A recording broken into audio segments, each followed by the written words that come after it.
مساء الخير، ازيكم؟ النهارده هننضف مع بعض الشبكة بتاعة الفرن. زي ما انت شايفة كمية اوساخ عليها صعبة بصراحة في خروجها، وجامدة جدا جدا.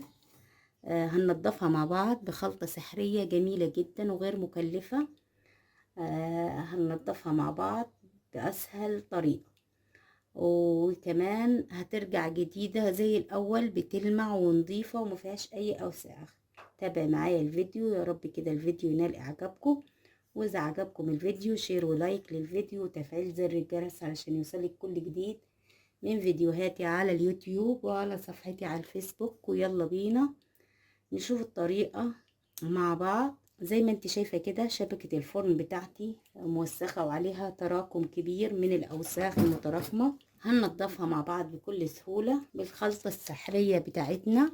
هتنضفي بيها جميع الأوساخ المتراكمة. زي ما انت شايفة كده الخلطة بتاعتنا هنبتدي ناخد منها وندهن على الشبكة. هنجيب طبق فاضي كده وناخد شوية من الخلطة بتاعتي هنا علشان ما ندعكش الخلطة كلها خسارة.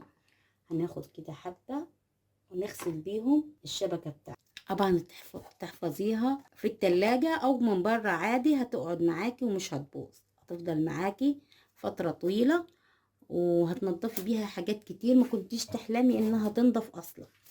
طبعا لازم نلبس جوانتيات او اكياس في ايدينا علشان قوة البطاس، والذات اول يوم لما تيجي تستخدميها اول يوم زي انا كده.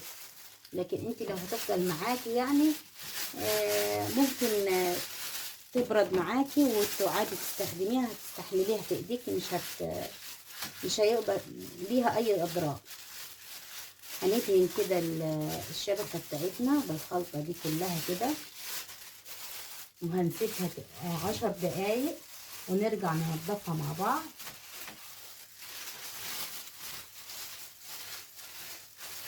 زي ما انت شايفة كده بعد مرور 10 دقايق هبتدي اغسل الشبكة معاكم، هنشوف قد ايه هي هتنضف وترجع نظيفة وجديدة.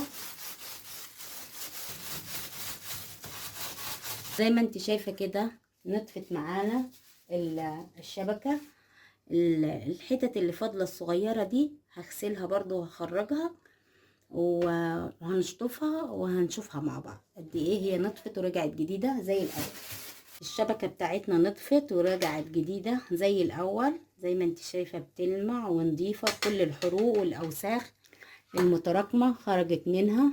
انت ملاحظة معايا طبعا الوصفة دي حلوة خالص، بتنظف اي حاجة معاكي في البيت، بسيطة جدا وغير مكلفة. ويا ريت لو عجبك الفيديو تدعميه مع اصحابك وحبايبك واخواتك.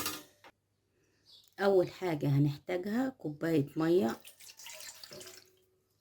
هنزل كده بالبولة،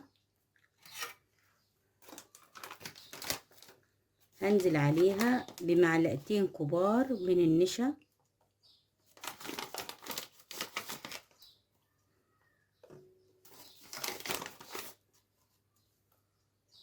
معلقتين هرميين كده من النشا، وهنقلبهم كويس في كوباية المية. كمان هنزل عليها بكوباية سائل مواعين او بريل على حسب ما بتسموه، وهنقلب كده. بعد ما قلبنا سائل المواعين والنشا والمية كويس بالشكل ده، هنبتدي نجهز معانا باقي الخطوات. نفس الكوباية جبت نص كوباية مية كده، هنزل فيها بنص معلقة بيكربونات الصوديوم وهنقلبها كده كويس.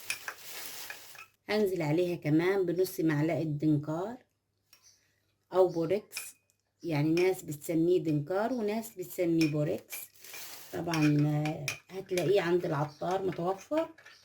هنقلبهم كده كويس في بعض. بعد ما قلبناهم كده كويس هنزل في الخلطة بتاعتي شوية شوية ونقلب.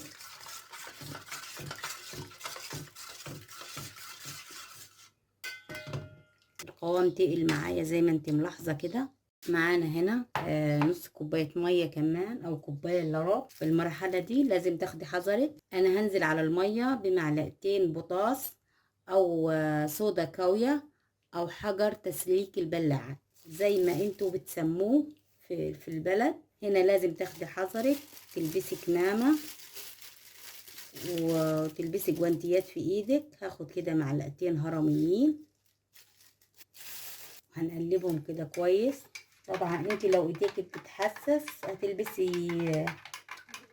جوانتيات في ايديكي، هتلبسي كمامة عشان ريحة الأبخرة بتاعة البطاطس متأثرش عليك.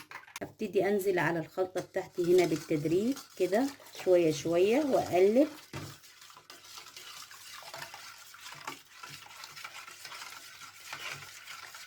زي ما انت ملاحظة معايا القوام بتاع الخلطة تقيل اهو. انا هضربها بالهاند او هتضربيها في الخلاط. زي ما انت شايفة تقلت معايا قد ايه، نعمت معايا بالشكل ده.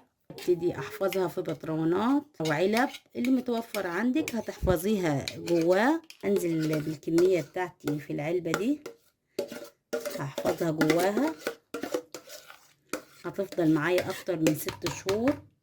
هستخدمها كل ما احتاجها، مش هتبوظ معايا ولا اي حاجة. خلطة سحرية جبارة قاهرة للدهون والاوساخ المتراكمة. ربي كده الفيديو ينال اعجابكم، واذا عجبكم الفيديو شير ولايك للفيديو، تفعيل زر الجرس علشان يوصلك كل جديد. فيديوهاتي على اليوتيوب وعلى صفحتي على الفيسبوك. ومع السلامة.